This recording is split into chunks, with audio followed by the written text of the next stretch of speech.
said you did have a meeting spot. It's awesome. Where's it at? It's mailbox. Mailbox. Hey, great job. Everybody. Thanks. Okay. Now let's say she doesn't have one. Okay. So Shane, you said you didn't. Now let's say you have one, but it's in the backyard. That's where the bedroom is. That's where we're gonna get out. We just be in the backyard. Just be in the backyard. Okay. Now another thing to pay attention to is their floor plan as you're walking in. If they only have one means of egress, so all the bedrooms have to go through the living room to get out, and that living room is blocked, right? They're going to need a second means of egress, and they should already have one. So let's say they go straight to the backyard, okay? Shannon, just real quick, do you ever have a babysitter for your children that comes over and watches them? Okay. Now your meeting spot's in your backyard, okay? What happens if you get home and you can't get to your backyard? You don't see your children.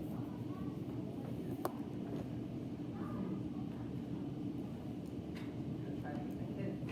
What are you gonna do? So you're gonna go in the house? Apparently I can't. But you would try, right? If anyone in here right now has a nerve to try and tell me that they would not go get their wife or children in a fire, you are full of crap. Or just a piece of shit.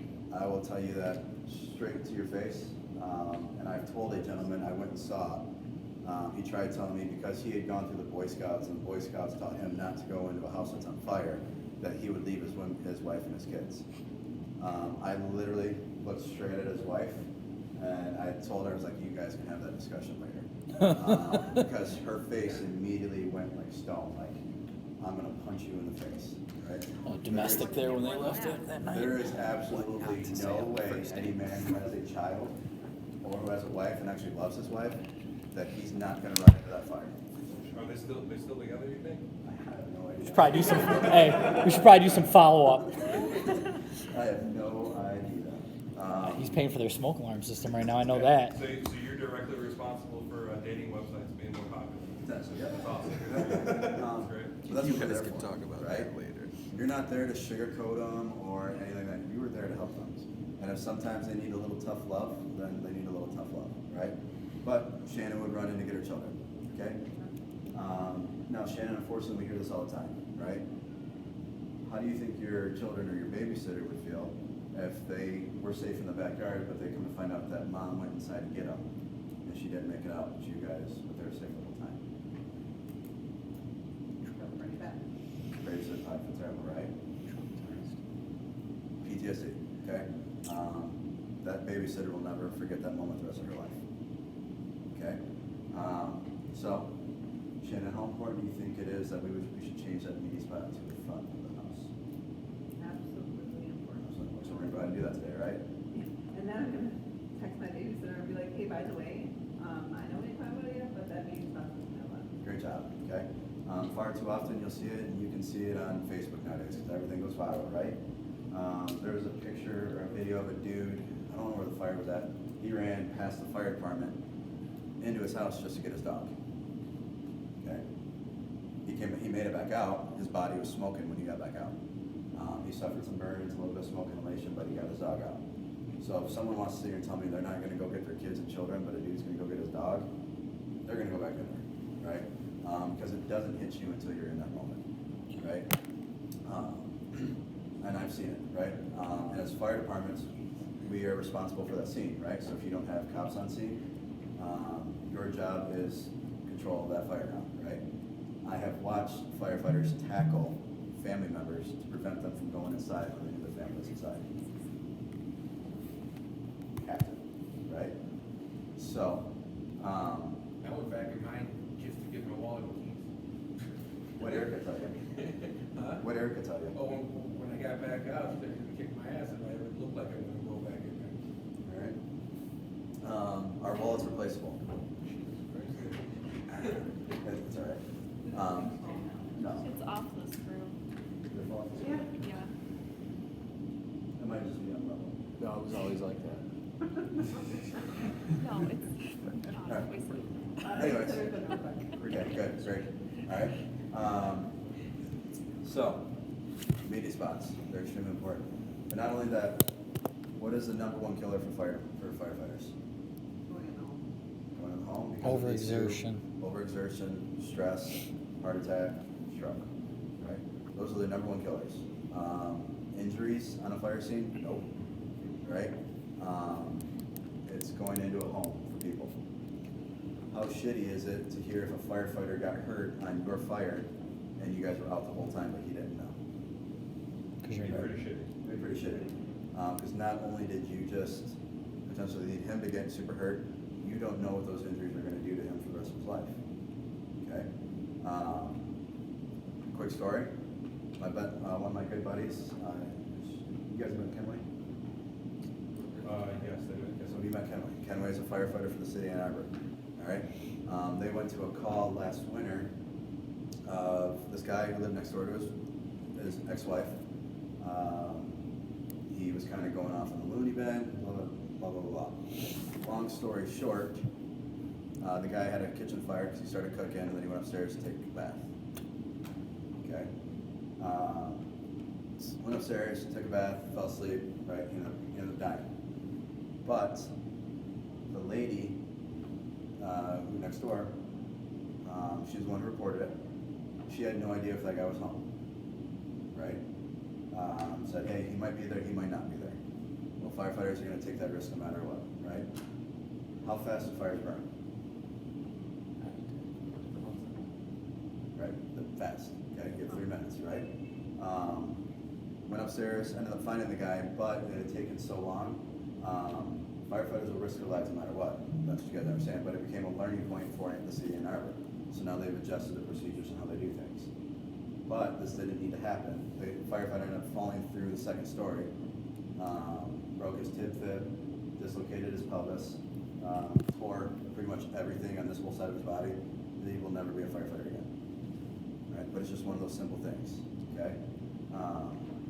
So if overexertion, stress, right, are a #1 killer, how much more beneficial is it for a fire department if, hey, Shannon, you, Foster, me, Ani are outside at the mailbox. Fire department rolls up on scene, you give them a thumbs up, hey, we're all out. Right? Now it just becomes property conservation. Right? The fire department's just going to do their job, try to knock out the fire and save as much of your home as they can. Right? But not only are you saving your family's life, you're also saving and protecting firefighters as well. Okay? So Shannon, how important are maintenance bonds? Vital. Vital. Okay? Very good. Now, fire drills in the dark. Scott already covered that. Cover the exact same thing. Everything that Scott did with Josh, that's how you should cover fire drills. Okay? Not only that, what percentage of children don't wake up to the sound of standard smoke detectors? 2 out of 3. 2 out of 3. Great job. Two. All right. Very good. Okay, so that's why it's important that we do fire drills in the dark. Now, it doesn't have to be, midnight, 1 a.m., right? Because nobody wants to get up at midnight, 1 a.m. and do a fire drill, but you can do it at 10, 11 after the kids have already been asleep for a half hour, right? Just set off your smoke detector and tell them to get out. When you're talking about getting out and escaping your home, should you tell the children to wait for the parent? No. No. You need to tell your kids just to get their asses out the fastest way possible. So if their fastest way, if you live on a first story home, if their fastest way is to open their bedroom window and get out, which way should they be going? Out the window. Out the window, right? Doors are obviously, we always tell customers, their families to sleep with their doors shut. If they choose to sleep with them open for whatever reason, that's on them, right? But you should be telling these parents to tell their children they need to open their window and get out, okay? Should parents sleep on the second floor, or children sleep on the second floor and parents sleep on the first floor? No. There's nothing you're gonna be able to do to prevent that, but maybe with a little bit of advice, they might change up where they're sleeping at, right? Perfect example, went and saw a firefighter in Saginaw Township, great guy. His bedroom was on this side of the house, his 2-year-old daughter slept upstairs on this side of the house. He was a firefighter, he was trained, right? Wife was an occupational therapist, smart individuals. What are the chances of getting to that 2-year-old daughter if their living room was on fire? There is none. There is none. Not only that, there was no roof line for her daughter to jump out onto to get down. So now they had a 2-year-old daughter on their second story with no way out unless she jumped 20 feet to the ground. And what's that going to do to a 2-year-old? Probably kill it. It's going to injure him or potentially kill him, right? Didn't have a fire ladder, okay? And this is a firefighter I'm talking about, right? So that's why it's important that we're taking notes, we're paying attention, we're helping people as best as we can to get out of their home, right? As far as taking notes, so I was doing a fire demo, and with this, there's a fire and they said to get out, which we all know the story that tells, right? And this kid said that they're supposed to hide. Because in schools, they're teaching them if there's fire, that they're supposed to hide. So just to iterate on that, they're probably mixing up with, No, in schools, they're right. doing active So- shooter drills. That's a good point.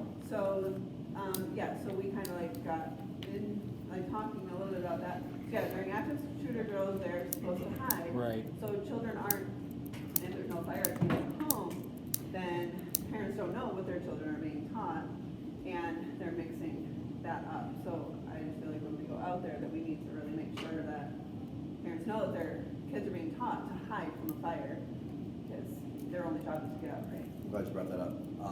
That's a great point because there was a school shooting, was it last year or a couple years ago? The guy went in, rang the fire drill, or the fire alarm, and started spraying the school. Was it a couple years ago? But there was an active shooter where how the active shooter got into the school. He set off the fire alarm, so all the kids are running out. I think he was going after a teacher to shoot. So now they're teaching kids, if you hear the fire alarm, to hide in your classroom. One being, schools are mostly concrete brick buildings, right? They're like a type 2, type 1 structure. So the fire is gonna spread very slowly, right? Not a lot of combustibles in hallways and stuff like that, right? So the growth of the fire, it makes sense to tell kids to hide. Especially because most schools also have windows, right? But she had a student go home and tell the family she was with, hey, they tell us to hide. So now what happens when kids hide in fires? And I'll touch more on the story later on. Asphyxiation, very good, right? So, now that we got our meeting spot done, Shannon, she said mailbox, right? What's that? Mailbox, all the mailboxes. Less on the porch, all right. So, went through the fire quiz, all right?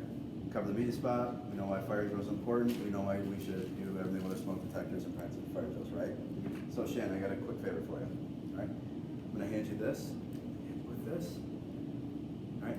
On there, you'll see 15 lines, just go ahead and write down 15 names of people that you think really need help with their fire prevention plan or could benefit from this information. Any 15, start right now. I would, but I don't like to give numbers out. I'm not asking for a phone number, I'm just asking names. All right. No, you don't have to. But you should start right now, right? All right, thanks, I'll take that. If she doesn't put numbers down, or she doesn't want to put numbers down, that's fine, because I'm gonna recruit her ass at the end of this. When she says, I don't know if I can go see some people, she just gave you 15 names that she can go see, right? So, we'll jump into that later though, because I don't want to go off topic, but let's just pretend Shannon gave me some names, okay? Then you hand them the Operation Edith. All right, so Shannon, here's a checklist you guys can go over. On the inside, you'll see that you can draw your floor plan. You got a calendar where you can mark practice for fire drills. The only thing I'm gonna ask you to do today on here, Shannon, is just write down your meeting spot. All right, so make her write down her meeting spot. All right, that way I know if you have an emergency, you guys don't work out. All right. Any questions on the first few misconceptions? No? All right, so now, do we need a quick break, or are we okay? Because I want to try and knock out the alarm kill before our lunch gets here. Keep pressing. You're up. Keep on trucking.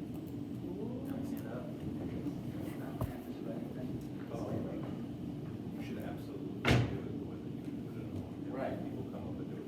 Okay, you should absolutely put that in. All right, so the alarm kill, very important, right? Obviously, but also I think it's good to know that you should do the alarm kill throughout the entire demo, right? Why do you guys think that is? Just keep reiterating, hitting that point home constantly. Yeah. Thank you for raising your hand. I saw it nowhere. I don't know why they talk. Yeah. You're like planting the seeds. Yeah. So over time, and that makes sense, so they're gonna be more receptive each time they say. Yeah. Yes, and it has to be subtle. Don't